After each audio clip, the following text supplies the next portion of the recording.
This video is brought to you by Landerize.com. Create highly optimized landing pages in minutes. Get your 14-day free trial in the description below this video. Welcome to step 3, set up ad tags. So this tab provides you with a list of all ad tags. Creating ad tag. In order to create the new one, you're going to need to perform the following steps. First, you need to click the plus button.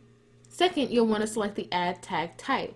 Creation of a push ad tag can be requested at your account manager or Zeropark Publisher Team. Third, provide the feed name and select the traffic type you'll be sending, then click the continue button. Fourth, provide additional traffic information, then click the continue button.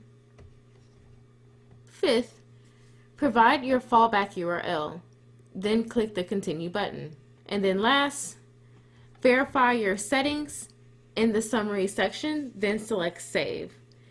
So set up your ad tag according to the provided instructions, and then you can select finish. So ad tag details and documentation. You can create ad tags by yourself in Zeropark's panel or request them from your account manager or the Zeropark Publisher Team.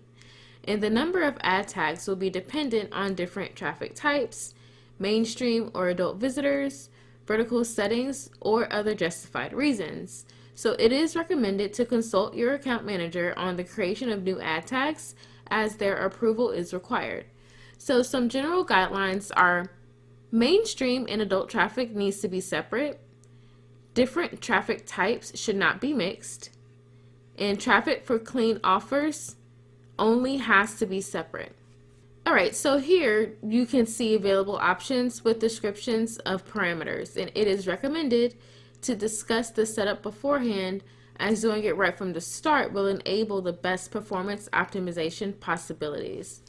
So first we have the pop domain redirect URL ad tags with the request parameter and descriptions, and then next we have the push ad tags where they can be separated in XML, JSON, or OpenRTB.